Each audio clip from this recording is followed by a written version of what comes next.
Surat railway station પર ગુરુવારે directorate of revenue intelligence દ્વારા એક મોટી કાર્યવાહી કરવામાં આવી હતી। બાતમીના આધારે કરવામાં આવેલા ઓપરેશનમાં આંતરરાષ્ટ્રીય ડ્રગ તસ્કરીના રેકેટનો પર્દાફાશ થયો છે। મુંબઈ સેન્ટ્રલથી અમૃતસર જતી ગોલ્ડન ટેમ્પલ એક્સપ્રેસમાં મુસાફરી કરી રહેલી એક વિદેશી મહિલા પાસેથી કરોડ રૂપિયાની કિંમતનું માદક દ્રવ્ય જપ્ત કરવામાં આવ્યું છે, જેનાથી સમગ્ર રેલવે તંત્રમાં ફફડાટ વ્યાપી ગયો છે। 2.30 કરોડની કિંમતના નશીલા પદાર્થો સાથે એક નાઇજેરિયન યુવતીની ધરપકડ કરવામાં આવી છે। દિલ્હીથી મુંબઈ જતી ટ્રેનમાં ડ્રગ્સ લઈ જવામાં આવી રહ્યું હોવાની ચોક્કસ બાતમીના આધારે અધિકારીઓએ H1 કોચમાં દરોડો પાડ્યો હતો। આ કાર્યવાહી દરમિયાન નાઇજેરિયન મહિલાએ ઉગ્ર વિરોધ કરી બૂમ બરાડા પાડતા પ્લેટફોર્મ પર લોકોના ટોળા વળી ગયા હતા। પરિસ્થિતિ એટલી તંગ બની હતી કે મહિલાને ટ્રેનમાંથી નીચે ઉતારવા માટે 5 મહિલા પોલીસ કર્મીઓની મદદ લેવી પડી હતી।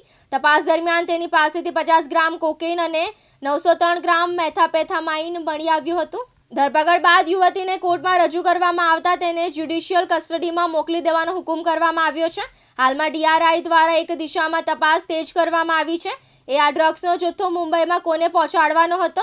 જોકે યુવતી પૂછપરછમાં સહકાર આપી રહી નથી, પરંતુ સુરત DRIએ આ મામલે મુંબઈ DRIને જાણ કરી દીધી છે। આ કેસના તાર મોટા નેટવર્ક સાથે જોડાયેલા હોવાની આશંકા છે, જેના કારણે આગામી દિવસોમાં આ મામલે વધુ ધરપકડ થાય તેવી પૂરેપૂરી શક્યતા સેવાઈ રહી છે।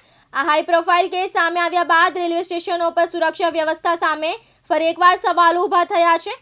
AC ફર્સ્ટ ક્લાસ જેવા પ્રીમિયમ કોચમાં વિદેશી નાગરિક દ્વારા થતી આ પ્રકારની તસ્કરીએ સુરક્ષા એજન્સીઓને ચોંકાવી દીધી છે।